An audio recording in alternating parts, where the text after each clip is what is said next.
नमस्कार, आप जुड़ चुके हैं वैली एक्सप्रेस न्यूज के साथ। अच्छे दिनों की दरकिनार 427 दिन से यहाँ पर आप देख लीजिए कहीं ना कहीं इस वक्त पीएचई जो डेली वेजेस है वो लगातार प्रदर्शन जो है वो कर रहे हैं।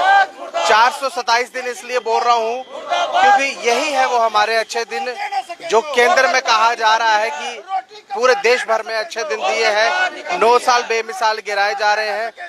चलिए इनसे पूछ लेता हूँ, इनसे जानने की कोशिश करूंगा। सर, 427 दिन और अच्छे दिनों की दरकिनार 9 साल बेमिसाल, क्या लग रहा है आपके लिए हुआ कुछ? सबसे पहले तो आपके चैनल का बहुत बहुत धन्यवाद। हमारे लिए हुआ है, इन 9 सालों में हमारी 17 महीने की वेजेस पेंडिंग हो गई।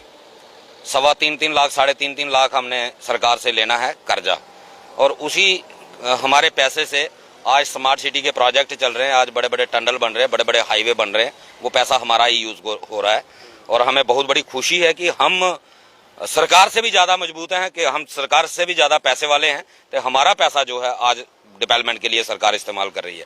दूसरा, ये आपने 9 साल बेमिसाल का नारा लगाया, तो 9 साल जम्मू के भाजपा के 9 साल और जम्मू वालों का बुरा हाल सबूत जो है आज आपको जगह जगह सड़कों पे दिख रहा है। चाहे आप टोल प्लाजा के मसले पे देखें, चाहे स्मार्ट मीटर के मसले पे देखें, चाहे डेली वेजर देखें, चाहे रिजर्व कैटेगरी, रैबरे जंगलात, अनएम्प्लॉयमेंट, CISF, BSF, JKPSI, हर जगह आपने देख लिया 9 साल बेमिसाल। इसमें कोई शक नहीं है, क्योंकि पहले लोगों को, जम्मू के लोगों को रोटी मिल जाती थी। शायद बीजेपी वालों को वो पसंद नहीं आई, तो बीजेपी वालों ने एक रिजेक्टेड प्रोडक्ट, जिसको कि अपने ही गांव के लोगों ने रिजेक्ट कर दिया था, वो जम्मू वालों के सर पे थोप दिया। जिसने कभी अमीरी देखी नहीं थी, जिसने 2 वक्त की अच्छी रोटी खाई नहीं थी, उसने देखा कि जम्मू के लोग रोटी क्यों खा रहे हैं। अगर बिहार के लोग इतनी अच्छी रोटी नहीं खा सकते, यूपी के लोग इतनी अच्छी रोटी नहीं खा सकते, तो जम्मू वाले क्यों खा रहे हैं? जम्मू वालों से छीननी कैसे है, उसका पूरा बंदोबस्त जो है उसने कर दिया। आज 10 रुपए आपको देने हैं और 40 रुपए आपसे वापस लेने हैं। वो चाहे स्मार्ट मीटर के माध्यम से लें, चाहे आपको स्मार्ट सिटी के नाम पे लें, चाहे प्रॉपर्टी टैक्स के माध्यम से लें, लेकिन आपसे 40 वापस लेने हैं। ये हैं 9 साल बेमिसाल भारतीय जनता पार्टी के। और सबसे बड़ी, आज मैं जम्मू के लोगों के लिए एक संदेश देना चाहता हूं। यहाँ से डेली वेजर 427 दिन से लड़ रहा है, आज तक डेली वेजर का कोई मुद्दा जो है वो हल नहीं हुआ। ये डेली वेजर भी इसी जम्मू के डोगरा समाज का हिस्सा है, कोई बाहर से नहीं है। छोड़ दीजिए आपने डेली वेजर के समर्थन में क्या किया क्या नहीं किया, छोड़ दो उस बात को। आज हमारे युवा राजपूत सभा के साथी जो हैं, पिछले 3 दिन से डिटेन किए हुए हैं। उनको जहां तक न्यूज आई है कि उनको दूसरी जेल में, कठुआ जेल में शिफ्ट कर दिया गया सांबा से। वो किस लिए लड़ रहे हैं? जम्मू की जनता के लिए, टोल प्लाजा के लिए। एक चीज है, जब रोड ही नहीं है तो टोल किस बात का? जब एक आदमी को 22 किलोमीटर एक्स्ट्रा सफर कर करके किसी गाड़ी वाले को आना पड़ रहा है, वो टोल क्यों दे? जेन्युइन डिमांड है, पहले दे रहे थे। अगर रोड फैसिलिटी थी तो टोल दे रहे थे। उन्होंने भी ये कहा जब तक रोड नहीं है तब तक टोल बंद कर दो। आपकी भी तो कुछ लोग कठुआ या सांबा से आते होंगे, वो तो एक्स्ट्रा किराया ले रहे हैं ना बस वाले। बिल्कुल, जब आप सामान ही नहीं दे रहे हो तो पैसा किस चीज का मांग रहे हो? जेन्युइन डिमांड थी, उस चीज को इतना एरोगेंट नहीं होना चाहिए था। जी साहब, 12 से 13 लाख रोज का टोल का केंद्र ले रहा है। अगर 12 लाख रोज का ले रहा है तो बंद किस तरह करेंगे ये लोग? ये नहीं ना बता रहे किसी को। यही तो चीज है कि फिर जम्मू वालों को निचोड़ना है ना, जम्मू वालों का खून निचोड़ना है, और फिर डिक्टेटरशिप दिखानी है कि हम लोग नहीं मानेंगे आपकी बात। ये तो एरोगेंसी लेवल है कि हम आपकी बात नहीं मानेंगे जी, आप जो मर्जी करो, हम आपको डंडे के बलबूते पे दबाएंगे। तो जम्मू की जनता को आज ये चीज सोचने पे मजबूर होना पड़ेगा, सोचना पड़ेगा कि आज अगर युवा राजपूत सभा लड़ रही है, वो अपने लिए नहीं लड़ रही। राजन सिंह हैप्पी, मुझे लगता है कि शायद साल में 1 बार या 2 बार जाते होंगे वहां टोल क्रॉस करके, या हो सकता है महीने में 1 बार जाते होंगे, लेकिन जो रोज अप डाउन करते हैं वो उनके लिए लड़ रहे हैं। आज जम्मू की जनता को उनका साथ देना पड़ेगा। आज जम्मू की जनता को अपनी डोगरा आइडेंटिटी को बचाने के लिए जम्मू के लोगों को एकजुट होना पड़ेगा। और मैं, जहां तक मुझे लग रहा है कि आज फिर एक बार जम्मू 2008 के पैटर्न पे चल पड़ा है। फिर एक मास एजिटेशन जहां जम्मू में होने की तैयारी पूरी हो चुकी है। सभी सिविल सोसाइटीज भी प्रेस कॉन्फ्रेंस कर रही हैं, समर्थन कर रही हैं, और जो लोग नहीं भी कर रहे तो मेरी उनसे भी ये अपील है कि आज एकजुट होने का समय है। और आज एक मैसेज मेरा देवेंद्र सिंह राणा जी के लिए, जो आज बीजेपी के कदावर नेता हैं, सीनियर लीडर उनको कहा जाता है। जब वो नेशनल कॉन्फ्रेंस में थे तो मैं उनका एक वीडियो कई बार वायरल भी होता है, सुना था कि वो कहते थे अगर 35 से 317 हट गया तो ना किश्तवाड़ी मिलेगा, ना डोडा का मिलेगा, ना बनहाली मिलेगा, ना डोगरा मिलेगा। यहाँ लंबे लंबे वो पता नहीं क्या क्या बोलते थे। आज मैं उनसे पूछना चाहता हूँ, आज आपकी बात बिल्कुल परफेक्ट सच हो रही है। आप बिल्कुल जो आपने तब कहा था वो आज सच हो रहा है। आज आपका रिएक्शन क्या है? आपने एक बात और बोली थी जब रिजर्व कैटेगरी का धरना बीजेपी के दफ्तर के बाहर लगा था, उन्होंने कहा था कि अगर पॉलिसी नहीं लाए तो हम छोड़ देंगे। मैं देवेंद्र राणा जी से कहना चाहता हूँ, मेरे एमएलए भी रहे हैं, बड़े अच्छे नेता हैं, तो मैं उनसे ये अपील करना चाहता हूँ आज तुरंत वो बीजेपी से रिजाइन करें और लोगों के साथ खड़े हो जाएं, क्योंकि अपनी ही जुबान पे अगर वो लोग कायम नहीं रह सकते तो फिर उनको सत्ता में रहने का कोई हक नहीं है। आपको नहीं लग रहा है सत्ता में बैठे हो जब कुर्सियों पे ये बैठ जाते हैं तो छोड़ने का मन करता है? जनता त्राहिमाम कर रही है, जनता दरबार लगाया जाता है, बहुत कुछ कहा जाता है, उस दरबार का फायदा ही क्या जब काम ना हो किसी का? मैं यही चीजें आपको बता रहा हूँ, आपके चैनल के माध्यम से मैं ये जनता तक पहुंचा रहा हूँ। इनके पल्ले में कुछ नहीं है, ये सरेंडर कर चुके हैं 2 गुजरातियों के सामने। भारतीय जनता पार्टी ने एक कमेटी बनाई थी 5 मेंबर की डेली वेजर की रेगुलाइजेशन के लिए। लगभग दिसंबर में उस कमेटी ने रिपोर्ट सबमिट की थी। आज 8 महीने हो चुके हैं। 8 महीने से जिस पार्टी का राष्ट्रपति, उनका प्रधानमंत्री, उनका गृह मंत्री, उनका हर एक चीज उनके पास है, अपनी कमेटी अगर मसले का हल नहीं करवा पाई, ये जम्मू वालों का कौन सा काम करवाएंगे? कॉर्पोरेशन से लेके पीएम तक अपने लोग हैं। वही मैं कह रहा हूँ, यही चीज मैं जनता के दिमाग में डालना चाहता हूँ। ये आपका कुछ नहीं कर सकते, आज भी नहीं कर सकते, कल भी नहीं कर सकते, आने वाले कल में भी नहीं कर पाएंगे। इसीलिए चमचागिरी छोड़ दीजिए, मेहरबानी करके अंधभक्ति छोड़ दीजिए, इनके पल्लू से बाहर निकलो, अपने जम्मू के लोगों के साथ खड़े हो जाओ। आज जम्मू को जरूरत है एकजुटता की।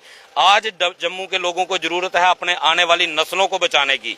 अगर आज युवा राजपूत सभा अकेली पड़ी तो इसका भुगतान जो है पूरी जम्मू की जनता करेगी, कश्मीर की जनता करेगी। मैं तो कश्मीर के लीडरों से भी आह्वान करूंगा, जो पॉलिटिकल लीडर हैं, जो सोशल ऑर्गेनाइजेशन के लीडर्स हैं, आज जम्मू कश्मीर को एकजुट होने की जरूरत है, वरना ये जो बिहारी जो बाहर से आए हो, ये बीमारी जो आई है, ये हमें खत्म कर देगी। यूनिटी कहीं ना कहीं चाहिए। चलिए इनसे भी पूछ लेता हूँ, सर क्या लग रहा है आपको, जिस तरह से लगातार आश्वासन पर आश्वासन दिए जा रहे हैं, कहा यह जा रहा था कुछ करेंगे, आपके लिए कुछ करेंगे, अगर जम्मू की जनता से कुछ लेना हो तो ले लेंगे? देखिए, बड़ा बड़ा शुक्रिया आपका। जहाँ तक बात रही कि जम्मू की जनता को ये कुछ देना चाहते हैं, वो आप लोगों ने जब से यहाँ पे एलजी सरकार बनी हुई है, आप लोगों ने देख लिया है कि जम्मू की जनता को क्या मिला। हमने एजिटेशन की, हमें सड़कों पे लाठियां मिली, लोगों के ऊपर प्रॉपर्टी टैक्स लगाए गए, स्मार्ट सिटी के नाम पे करोड़ों रुपए, अरबों रुपए लूटे गए, बाहर के ठेकेदार आके यहाँ पे लूट मचाई उन्होंने। जम्मू के ठेकेदारों को कुछ नहीं मिला। आज टोल प्लाजा के नाम पे ये जम्मू की जनता को लूट रहे हैं। एक कानून बना है कि जहां पे अगर ये NH1 के ये जो सड़क उनके अंडर आती है, अगर वो सड़क खराब है, जब तक वो पूरी नहीं बनी हो तब तक ये टोल प्लाजा नहीं काट सकते। एक तो जनता को पेट्रोल की और डीजल की मार पड़ रही है, लंबा चक्कर काट के जाना पड़ रहा है, दूसरा टोल देना पड़ रहा है। अंधेर नगरी, चौपट राजा, टकेसेर बाजी, टकेसेर खाजा, वो हिसाब हम जब बचपन में ये कहानियां सुनते थे, वो कहानियां आज हमारे जम्मू कश्मीर में साबित हो रही हैं।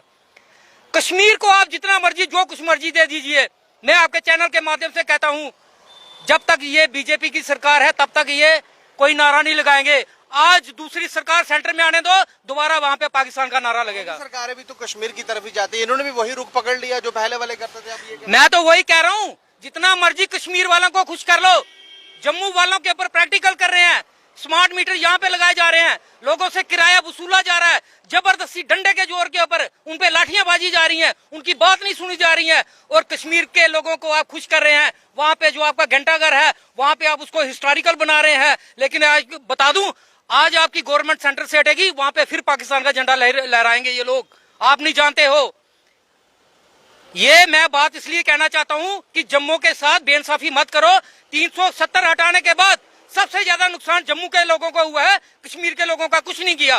वो बिल्कुल सही बोलते थे कि जम्मू के लोगों ने लड्डू बांटे हैं, आने वाले टाइम में इनको पता चलेगा कि लड्डू का स्वाद मीठा है या कड़वा है। तो मैं ये कहता हूं कि जम्मू के लोगों, जम्मू कश्मीर के लोगों, इकट्ठे हो जाओ।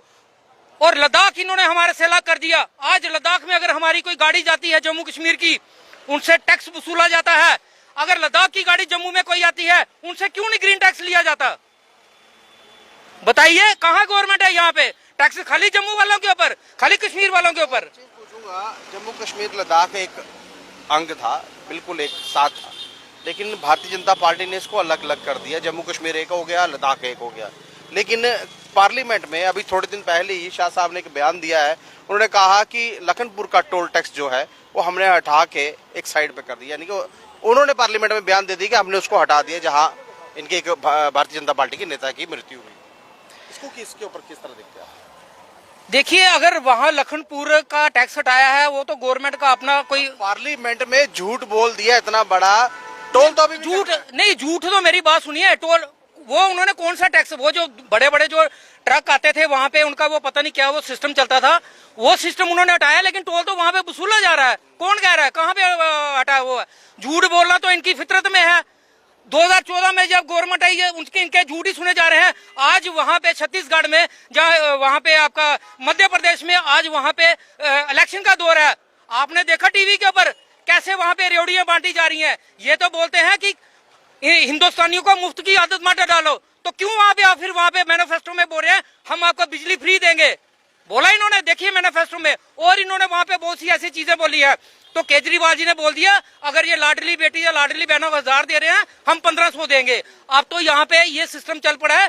भाजपा को भी यही तरीका अपनाना पड़ेगा। हिंदुस्तान में बिजली की कमी नहीं है, लेकिन हिंदुस्तानियों को बिजली का किराया वसूल करके तंग किया जा रहा है। ये इन लोग इसी चीज से हम लोग नाराज हैं। खुद के हाइड्रो प्रोजेक्ट है ना, वही तो मैं कह रहा हूँ, हमारे जम्मू कश्मीर में इतने प्रोजेक्ट लगे हुए हैं और जम्मू कश्मीर के ऊपर ही आप वो प्रैक्टिकल कर रहे हैं। प्रीपेड यहाँ पे बिजली के बिल इतना एडवांस हो गया जम्मू कश्मीर। हमारे डेली वेजर भूखे मर रहे हैं, देने को तनख्वाह नहीं। हमारा 70 महीने का बकाया वेतन, कहाँ है कानून?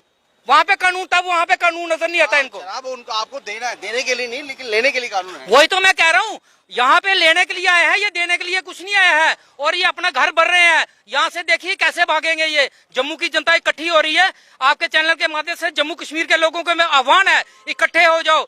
अगर इकट्ठे हुए, अगर महाराजा हरि सिंह की छुट्टी ली है तो उसमें जम्मू कश्मीर के डोगरों का बहुत बड़ा योगदान रहा है और हर एक वर्ग का योगदान रहा है। और अगर यहाँ से टोल प्लाजा हटेगा तो उसमें जम्मू कश्मीर की जनता जब इकट्ठी होगी, इनको पता चलेगा कि ये अपना हक कैसे लेना जानते हैं। चलते चलते रवि जी से एक सवाल और पूछ लो। रवि जी, क्या लग रहा है आपको, जिस तरह से टोल की बात की गई थी, सरोड टोल प्लाजा, गंगा जी वहीं पे रहते हैं, इनके एक नेता सुरजीत सिंह सलाथिया साहब प्रेस कॉन्फ्रेंस वार्ता कर ये कह रहे थे कि हम हटा देंगे, रोज वहां से आते हैं, झूठ पत्रकार वार्ता करके बोलते चले जाते हैं। जहाँ तक मुझे जानकारी है 2008 में गंगा जी ने खुद तोड़ा था उस टोल प्लाजा को। तो आज गंगा जी के अंदर वो जज्बा नहीं रहा या गंगा जी के बूढ़े हो गए हैं, ये फैसला गंगा जी को करना है। और गंगा जी की मैं एक स्टेटमेंट मुझे बहुत अच्छी लगी, परसों ही उन्होंने एक स्टेटमेंट दी थी कि जब हम अपोजिशन में थे तो हम लोगों के लिए सड़कें भी बंद करते थे, सब कुछ करते थे। इनको अपोजिशन में ही रखा जाए। मैं उसी बात पे आ रहा हूँ। तो उन्होंने एक सवालिया निशान अपोजिशन के ऊपर लगाया कि जो कि बिल्कुल जायज है। मैं कई बार मैं भी ये चीज कह चुका हूं कि आज अपोजिशन को जिस तरीके का रोल प्ले करना चाहिए जम्मू की जनता के लिए, अपोजिशन नहीं कर पा रही है। क्या कारण है कि अपोजिशन चाहती ही नहीं है कि इंप्रूव करना? आज अगर जनता स्मार्ट मीटर के मुद्दे पे रो रही है, बिजली के बिल के मुद्दे पे रो रही है, स्मार्ट सिटी के नाम पे रो रही है, डेली वेजर रो रहा है, भाई आप एक ऑप्शन बनिए ना। आपको ऑप्शन बनना चाहिए। आपको तो एक बैठे बिठाए एक मुद्दा मिला हुआ है, वो कहीं ना कहीं अपोजिशन फेल हो रही है। दूसरा, गंगा जी ने कहा कि हम जब लड़ते थे तो इससे साबित हो गया, और जम्मू की जनता को इस चीज को बड़ा सीरियसली नोट करना पड़ेगा, नोटिस लेना पड़ेगा। भाजपा अपोजिशन में ही परफेक्ट है और परफेक्ट रोल प्ले कर सकती है भारतीय जनता पार्टी।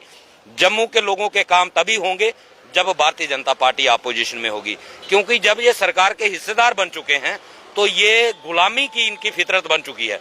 ये गुलाम बन चुके हैं दो गुजरातियों के। मैं बड़ी बार स्पष्ट कहता हूं और मैं मुंह पे कहता हूं इनको कि इन दो लोगों की गुलामी छोड़ दो। वो गुजराती हैं, वो बिजनेसमैन हैं। अमित शाह जी के बेटे की रातों रात प्रॉपर्टी 800 गुना ऐसे नहीं बढ़ी, क्योंकि वो बिजनेसमैन था, उसको पता था कैसे बढ़ानी है। वो बिजनेस करना जानते हैं। 10 रुपए जम्मू वालों को फायदा देंगे, 100 रुपया जम्मू से ले जाएंगे। और आज आप देखें, जम्मू के जितने भी हमारा चाहे कॉन्ट्रैक्टर लगा लो, कॉन्ट्रैक्टर हमारी शान हुआ करते थे जम्मू की। आज हमारा कॉन्ट्रैक्टर कहीं नजर नहीं आता। कहीं जहां भी देखो आप टेंडर, कोई बिहारी के नाम पे होगा, कोई यूपी वाले के नाम पे होगा, आगे सबलेट पे हमारे ठेकेदार काम कर रहे हैं, उनकी गुलामी कर रही हैं। और बड़ी जल्दी आप देखेंगे, अगर आज हमारी जनता ने इस चीज को नोटिस नहीं लिया, अगर जागे नहीं तो बहुत देर हो जाएगी। फिर आप समझ सकते हो कि आने वाला समय कैसा होगा। और आज जम्मू कश्मीर एक राज ठाकरे की जरूरत है। जम्मू कश्मीर के अंदर वो राज ठाकरे किसके घर में पैदा होगा, ये देखने वाली बात है। और मुझे लगता है कि जिस तरीके से हैप्पी जी हर बात पे इनिशिएटिव ले रहे हैं, तो मुझे लगता है कि उनको भरपूर समर्थन जो है वो जम्मू की जनता को देना पड़ेगा। फिलहाल देख लीजिए, कहीं ना कहीं जम्मू कश्मीर की जनता जो है उसको जागना पड़ेगा। जागे तो कुछ मिलेगा, ना जागे तो सोए रहेंगे। क्योंकि यहाँ डेली वेजर जो पीएचई एम्प्लॉइज है, जल शक्ति विभाग है, स्थायी कर्मचारी 427 दिन से प्रदर्शन कर रहे हैं। इतना लंबा प्रदर्शन कभी हमने भी अपनी लाइफ में नहीं देखा, लेकिन ये लोग लगातार प्रदर्शन कर रहे हैं। 75 महीने का जो वेजेस है वो लेना है, लेकिन सरकार देने को तैयार नहीं। हाँ, जब जम्मू की जनता से जब टैक्स लेना हो तो वो लेने के लिए सरकार तैयार है, जब इनको कुछ लेना हो तो इनके लिए सरकार के पास पैसा नहीं। बहरहाल ये आपको वीडियो किस तरह लगी, कैसी लगी, अपनी राय जो है वो जरूर रखिएगा। नमस्कार।